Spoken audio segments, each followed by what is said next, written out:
4장, 5장 전체에 대한 이야기인데 우리 함께 읽을 말씀은 4절부터 10절까지만 읽도록 하겠습니다.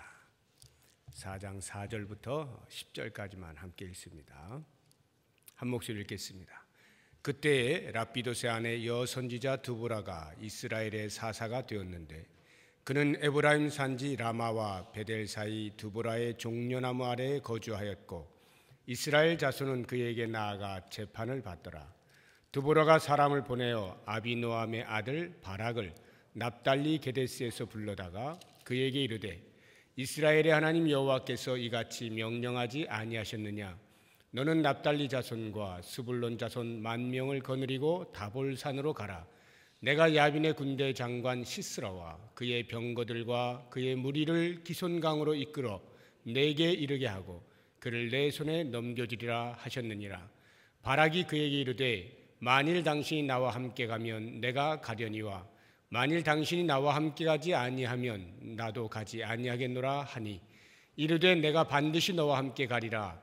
그러나 내가 이번에 가는 길에서는 영광을 얻지 못하리니 이는 여호와께서 시스라를 여인의 손에 파실 것임니라 하고 드보라가 일어나 바락과 함께 게데스로 가니라. 바락이 스불론과 납달리를 게데스로 부르니 10,000명이 그를 따라 올라가고 드보라도 그와 함께 올라가니라.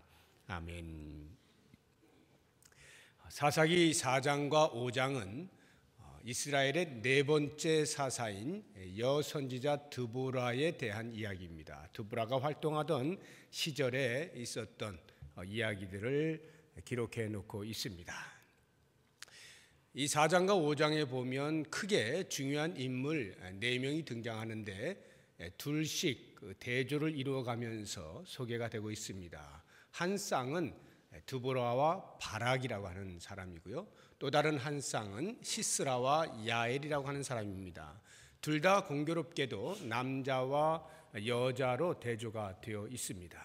먼저 이 드보라와 바락이 어떻게 대조되어 우리에게 소개되고 있는가 하는 것을 간단히 살펴보면 드보라는 여선지자입니다. 한 남자의 아내입니다. 랍비도시라고 하는 남자의 아내로 소개가 되어 있으면서 평소에는 이스라엘 백성들을 재판하는 재판관으로 소개가 되고 있고요.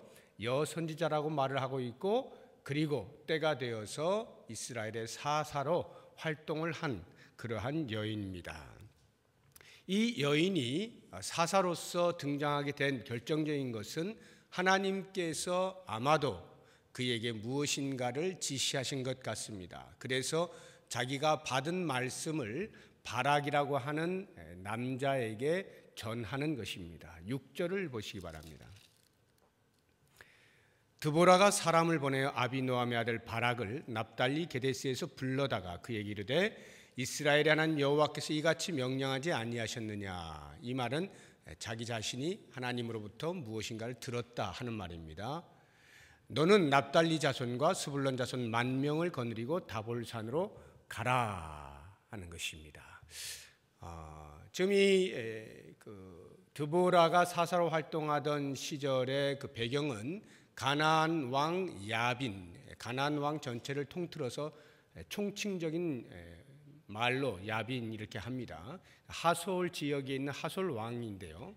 이 야빈에 의하여서 20년간을 또 식민 통치를 받게 된 것입니다. 그때 하나님께서 여선지자 드보라를 사사로 세워서 일을 하게 하시는데 이 드보라가 하나님께 받은 말씀을 바락에게 전달을 하는 것입니다. 내가 이러이러한 말을 들었다. 너는 이제 이렇게 하여라 하고 전달을 하고 있는 것입니다.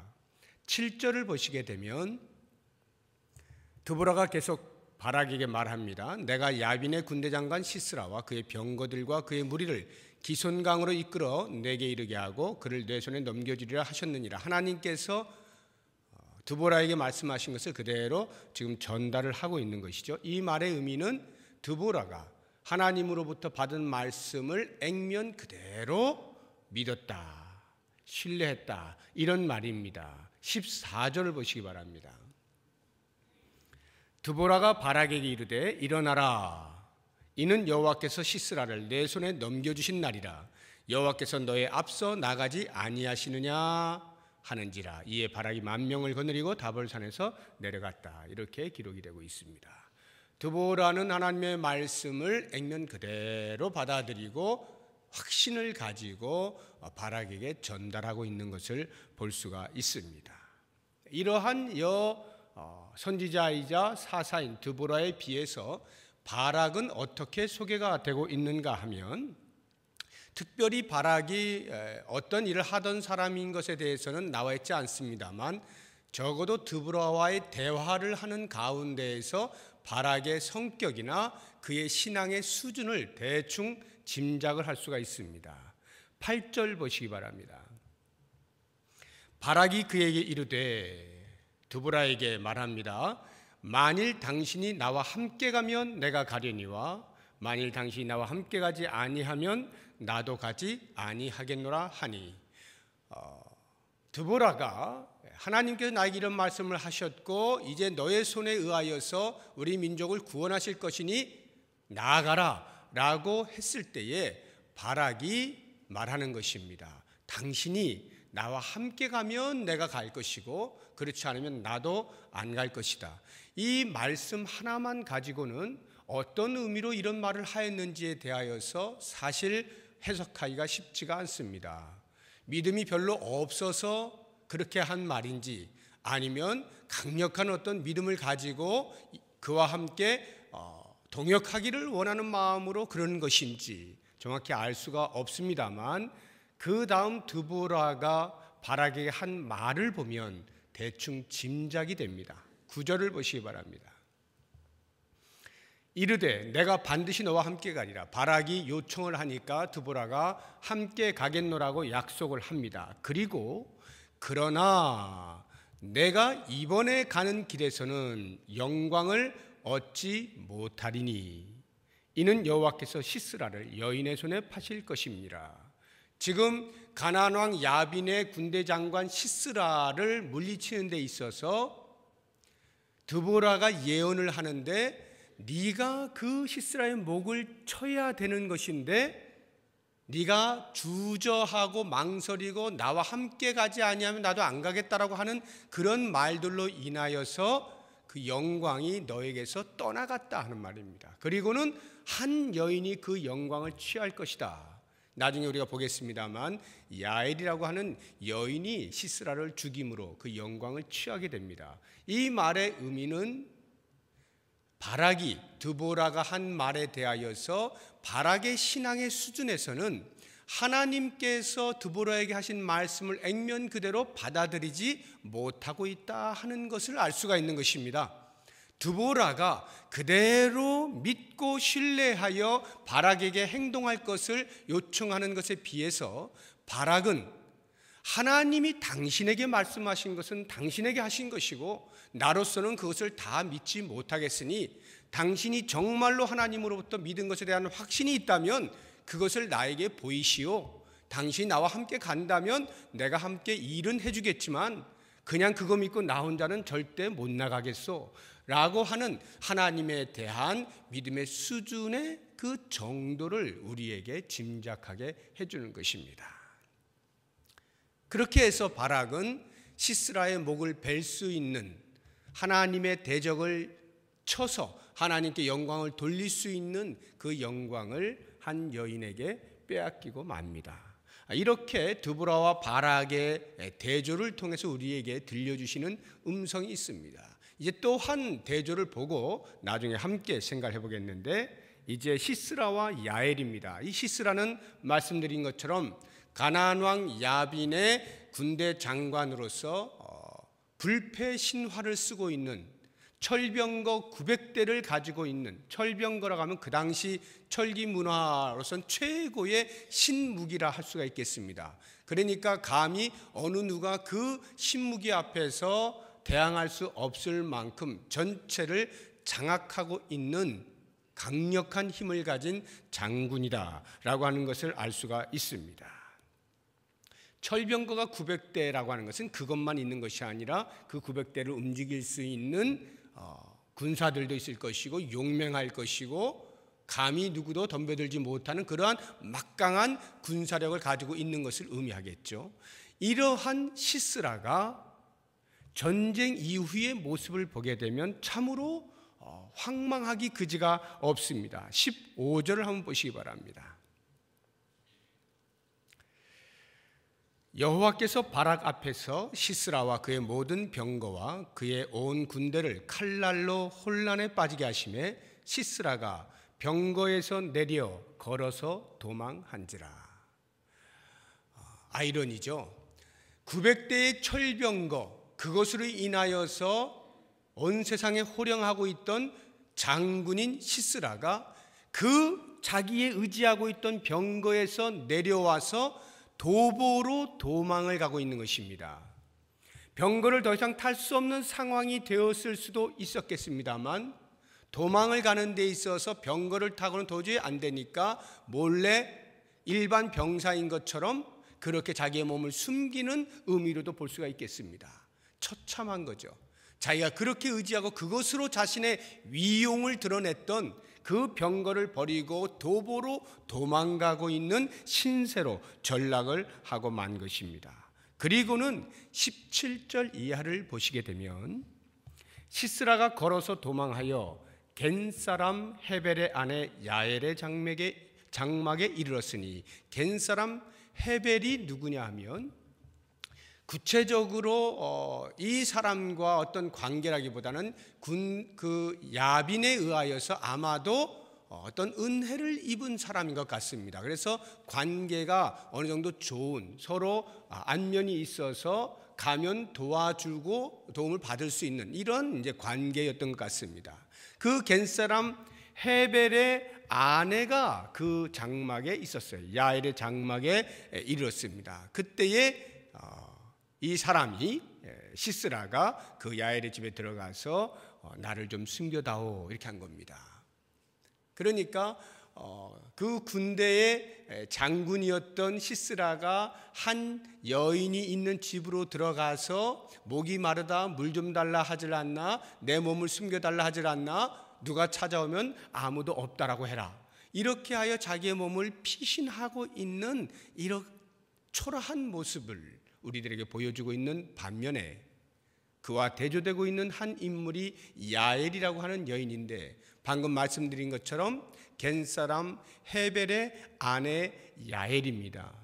이 야엘, 왜 굳이 헤벨의 아내 야엘 하느냐 하면 마치 드보라가 랍비돗의 아내 여선지자 드보라 이렇게 소개된 것처럼 여기에 소개되고 있는 두 여인은 전부 가정주부다 이런 말이에요. 가정이 있는, 그래서 가정의 살림을 돌보는 이런 여인이다라고 하는 것인데, 그 야엘을 어떻게 소개하고 있느냐 하면 시스라가 도망을 옵니다. 시스라를 받아들입니다. 이미 은혜를 입은 관계이기 때문에 잘 대접을 했습니다. 물 좀 달라 하는데 최고급 우유를 갖다 주었습니다. 그리고는 걱정하지 말라 하고 잠자리를 내주었습니다. 반전이 그 다음에 일어나게 됩니다. 21절 한번 보시기 바랍니다. 그가 깊이 잠드니 헤벨의 아내 야엘이 장막 말뚝을 가지고 손에 방망이를 들고 그에게로 가만히 가서 말뚝을 그의 관자놀이에 박음에 말뚝이 꿰뚫고 땅에 박히니 그가 기절하여 죽으니라. 상상할 수 없는 일이 일어났습니다. 그냥 이 구절 하나만 읽자고 하면 야엘은 대단히 잔인해 보입니다. 여인으로서 어떻게 이렇게 할 수 있을까? 그것도 군대의 장군인 시스라가 잠들어 있는 사이에 장막 말뚝용 그 말뚝을 가져다가, 말뚝을 박는 방망이겠죠. 오늘날로 쉽게 이야기하면 망치 정도 되겠습니다. 이것을 가지고 관자놀이에 누워있는 시스라의 관자놀이에 대고 쳐서 땅에다 꼽았다 이 말이에요. 이것이 성경에 그대로 기록이 되고 있어요. 대단히 잔인한 것이죠. 그런데 그렇게 하여 시스라가 죽었다라고 하는 것입니다. 이 야엘의 모습을 보면 마치 여호수아 당시에 여호수아가 가나안 땅으로 들어갈 때에 정탐꾼 2명을 보내지 않습니까? 그때 그 가나안 땅에 있던 기생 라합이 그 정탐꾼들을 숨겨주고 도망가게 만들어주면서 당신들이 들어오게 될 때 나를 꼭 기억하시오 해서 기생 라합이 구원을 얻지 않습니까? 마치 그와 같은 모습을 볼 수가 있습니다. 이 야엘이 가나안 왕 야빈과 분명 은혜를 서로 입은 그런 관계로 존재하고 있는데도 불구하고 이스라엘 백성들의 편에 서서 이스라엘의 대적인 시스라의 관자놀이에 말뚝을 박아 죽임으로써 나는 이스라엘 편이요 라고 하는 것을 증명을 하고 있는 것입니다. 이것이 바로 야엘이에요. 자, 오늘 우리가 이 본 말씀들 성경이 두 쌍을 지금 대조하여 보여주고 있는데 여자와 남자입니다. 왜 이러한 것을 보여주고 있느냐라고 하는 것은 당시의 이스라엘의 사회상이 어떠한지를 우리들에게 알게 하는 것입니다. 이미 우리는 오랫동안 이스라엘의 문화 가운데 하나인 남성 중심, 이러한 삶에 있어서 여자는 사람으로 숫자에 들어오지도 못했다라고 하지 않았습니까? 사람으로 취급받지 못하고 있던 시절에 그 여인이 오히려 남자들보다 훨씬 강한 모습으로 하나님의 손에 의하여 사용되고 있는 것들을 보여주고 있는 것은 이렇게 여자도 훌륭할 수 있습니다 라고 하는 것을 우리에게 보여주려고 하는 것이 아니라 당시에 마땅히 하나님 앞에서 제대로 이스라엘 백성 전체에 대하여 리더십을 발휘해야 될 사람들이 없었다라고 하는 것입니다. 이스라엘 백성들이 하나님 앞에서 어떻게 살아가야 할지에 대한 영적인 지도자가 없었어요. 그러할 때에 하나님께서는 오죽 답답하시면 드보라라고 하는 여선지자를 들어서 세상 가운데 나타내 보이시면서 이스라엘 백성들에게 고하고 있는 것이죠. 너희들이 지금 무엇을 하고 있느냐 하는 것입니다. 내가 오죽하면 여자를 들어 사용하겠느냐. 이것은 하나님께서 여자를 폄하하는 그런 의미가 아니라 당시에 당연히 이스라엘 백성들로서 하나님 앞에 살아드려야 할 영적인 삶이 전혀 없는 것에 대한 회화적인 의미에서 그 여성을 들어서 보여주고 있는 것입니다. 실제로 이스라엘 백성들이 어느 정도로 리더십이 부재하였느냐라고 하는 것은 그들이 이 가나안 왕 야빈에 의하여서 20년 동안을 식민 통치를 받게 되어지는데요. 한번 1절을 보시기 바랍니다. 4장 1절 에훗이 죽으니 이스라엘 자손이 또 여호와의 목전에 악을 행하며, 똑같은 패턴이 나오죠. 또 여호와의 목전에 악을 행합니다. 이 여호와의 목전에 악을 행하는 것이 무엇이라고요? 바알과 아세라라고 하는 우상을 섬기는 것이다 라고 말씀을 드리지 않았습니까? 이것이 점점 심해지는 것입니다. 에훗이 구원을 한 이후에 80년 동안을 태평성대를 누렸지만 에훗이 죽고 나서 다시 그들의 마음속에 죄악의 길로 치닫게 되어지는데 얼마만큼 심각하게 하나님을 떠나 멀리 가서 악을 행하고 있느냐라고 하는 것은 그들이 이 가나안 왕에 의하여서 20년 동안을 통치를 받는데 그 표현이 이렇습니다. 3절 보시기 바랍니다. 야빈 왕은 철병거 900대가 있어 20년 동안 이스라엘 자손을 심히 학대했으므로 이스라엘 자손이 여호와께 부르짖었더라. 심히 학대합니다. 처음에 온니엘이 등장할 때에 구산 리사다임 밑에서 8년을 식민 통치를 받습니다. 그리고는 그 다음에 에훗에게서 모압왕 에글론에게서 18년을 통치를 받습니다. 그런데 이 가나안 왕 야빈에게서는 20년 동안을 통치를 받게 되는데 그것도 심히 학대를 받고 있는 것입니다. 징계가 이렇게 커졌다라고 하는 말은 그만큼 하나님에 대하여 악이 심해졌다라고 하는 것을 대변해 주고 있는 것이고, 심히 학대를 받을 만큼 20년 동안을 끝까지 버티다가 더 이상 버틸 수 없을 지경에 왔을 때야 하나님 앞에 부르짖어서 하나님이 구원의 손길을 펼치고 있다라고 할 때에 그 당시에 이스라엘 백성들의 지도력이라고 하는 것이 어땠는가, 하나님을 향한 영적인 기류가 어땠는가 하는 것을 적나라하게 보여주고 있는 것입니다. 그래서 일반적으로 볼 때에는 도저히 등장할 수 없었던 여인 드보라가 그들의 재판관으로, 여선지자로 또는 사사가 되어서 하나님의 손에 의하여 구원의 역사에 동참하고 있다는 것은 그만큼 이스라엘 전체가 부패해져 있었다라고 하는 것을 대변해 주고 있는 것입니다. 20년 동안 시스라의 철병가 앞에서 잠깐이라도 우리 민족이 하나님께로 돌아가야 될 텐데 라고 몸부림을 치는 흔적이 전혀 보이지 아니하고 꼼짝없이 꼬리를 감춘 채 피하고 있는 이스라엘 전체의 모습, 거기에서 분연히 하나님께서는 여선지자 드보라를 세우신 것이죠.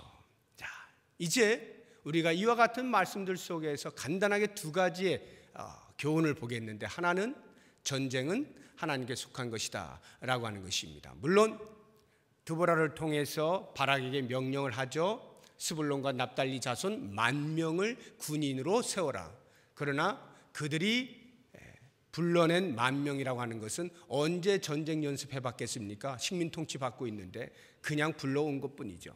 아무것도 아니죠. 철병거 900대에 비하면 아무것도 아니고, 뿐만 아니라 시스라가 자기 온 군대를 다 모았다라고 하는 것은 당시 천하를 호령하던 그 군사력을 모았다는 것인데, 본때를 보여주겠다는 것인데 10,000명 오합지졸 아무것도 아닌 것이죠.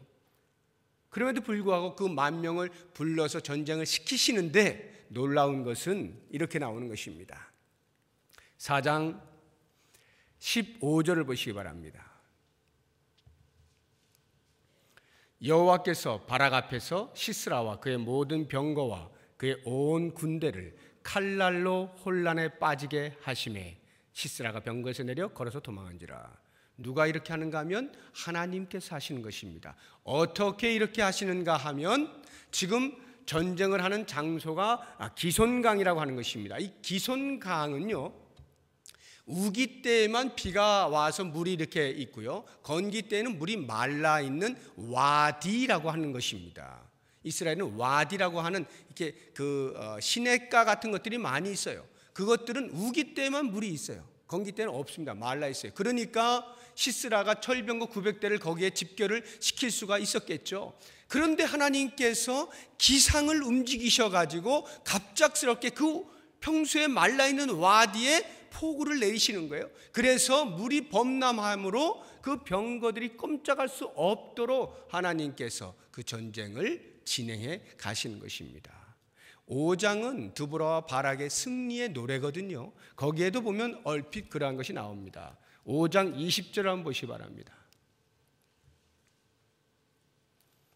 5장 20절, 별들이 하늘에서부터 싸우되 그들이 다니는 길에서 시스라와 싸웠도다. 기손강은 그 무리를 표류시켰으니 이 기손강은 옛 강이라. 별들이 하늘에서부터 싸웠다라고 하는 말들이 하나님께서 기상을, 일기를 변화시키셔서 그들과 더불어 전쟁을 하셨다는 거예요. 그래서 그 자연의 재해 앞에서 철병거 900대가 힘 한 번 쓰지 못하고 꼼짝없이 패퇴를 하였다라고 하는 것을 말씀하고 있는 것이죠. 그래서 잠언 21장 30절 이하에 보면 이렇게 말씀하고 있습니다. 마치 이 장면을 보고 잠언 기자가 말한 것만 같은 그러한 말씀입니다. 지혜로도 못하고 명철로도 못하고 모략으로도 여호와를 당하지 못하느니라. 싸울 날을 위하여 마병을 예비하거니와 이김은 여호와께 있느니라. 전쟁은 여호와께 속한 것으로 인간들이 자기들의 힘을 자랑하기 위하여 마병을 예비해 놓고 있지만 하나님께서 별 한 번 움직이시고 폭우 한 번 내리시면 그 앞에서 꼼짝하지 못하고 오직 이김은 여호와께 있는 것임을 우리에게 보여주시는 겁니다. 하나님께서 당신의 전쟁을 하실 때 결코 지는 전쟁을 시작하지 아니하시죠. 우리를 당신의 전쟁에 참여케 하실 때에 질 전쟁에 나가 죽어라 하고 보내실 리가 만무한 것입니다. 이미 전쟁이 하나님께 속하여 그 전쟁에 우리를 참여케 하실 때에는 승리가 보장되어 있는 것을 기억하십시오. 그래서 우리가 나아갈 때에 바락과 같이 하나님의 말씀에 대한 신실한 신뢰가 아니라 고작 인간을 의지하여서 두보라여 당신이 가면 내가 가겠소 라고 하는 정도의 그러한 신앙의 수준으로 나아가지 말라는 거예요. 하나님께서 가게 하실 때에는 이미 승리도 보장하신 그 사실에 대한 확신을 가지고 전쟁에 참여하게 될 때 이미 하나님께서는 그 전쟁을 움직여가고 계시는 겁니다. 두 번째로 우리가 한 번 더 생각할 것은 그렇게 해서 하나님의 구원 역사는 반드시 이루어지고 만다 하는 거예요. 인간들이 어떻게 반응하느냐의 여부와 관계없이 하나님의 구원 역사는 도도히 흘러가는 겁니다. 다만 내가 순종을 하면 내가 그 영광스러움에 참여하게 되는 것이고 내가 순종치 아니하면 그 자리에서 빠져나올 뿐 그렇다고 해서 하나님의 구원 역사가 내가 순종하지 아니한다라고 해서 흘러가지 아니하는 것은 아닌 것입니다. 이것이 신약에 와서 예수님이 하신 말씀 속에서 그대로 드러나고 있습니다. 예수님께서 십자가를 지시기 위하여 예루살렘 성으로 낙타를 타고 들어갈 때 많은 사람들이 호산나 다윗의 자손이여 찬송하리로다, 하늘의 놀라운 영광, 이 땅의 평화 하면서 노래를 부르면서 외쳤을 때에 누가복음 19장에 보면은 바리새인이 등장해서 예수여 좀 저 사람들 말하는 것 좀 제발 그치게 해주소서 이렇게 말을 할 때에 예수님께서 하신 유명한 말씀이 있습니다. 누가복음 19장 39절에서 40절의 말씀 제가 읽어드립니다. 무리 중 어떤 바리새인들이 말하되 선생이여 당신의 제자들을 책망하소서 하거늘 대답하여 이르시되 내가 너희에게 말하노니 만일 이 사람들이 침묵하면 돌들이 소리 지르리라. 이 사람들이 그리스도의 하실 일에 대하여 침묵하고 있으면 돌들이 소리 지를 것이다. 당시 예수님이 예루살렘에 입성할 때에 호산나 다윗의 자손이여 외쳤던 사람들이 십자가의 의미를 다 알지 못하고 외쳤다 할지라도 적어도 예수 그리스도의 눈에서는 이것이 십자가의 죽음이지만 하나님의 구원을 이루는 영광스러운 길이라는 것을 아셨기에 그 소리는 들려졌어야만 했던 것입니다. 막을 수가 없는 거예요. 그리스도의 구원은 막을 수가 없어요. 이러한 구원의 역사가 흘러갈 때에 만약 우리가 반응하지 아니하면 하나님께서는 죽어있는 돌들을 들어서라도 소리를 지르게 하고야 마시겠다라고 하는 것입니다. 이것이 하나님의 의지예요. 그렇다고 한다면 사랑하는 여러분, 바락이 아니라고 한다면 하나님이 야훼를 들어서라도 시스라의 머리에 말뚝을 박아서 죽이게 하시는 그 하나님의 집요하심, 그 고집, 그 열심, 이렇게 해서 이스라엘 백성을 구원하시고야 마는 이 하나님의 부르심 앞에서 과연 우리가 어떻게 네라고 대답을 할 것인가, 아니면 피할 것인가, 도망할 것인가, 망설일 것인가, 우리의 몫입니다만 오늘 말씀을 우리들에게 교훈하여 줍니다.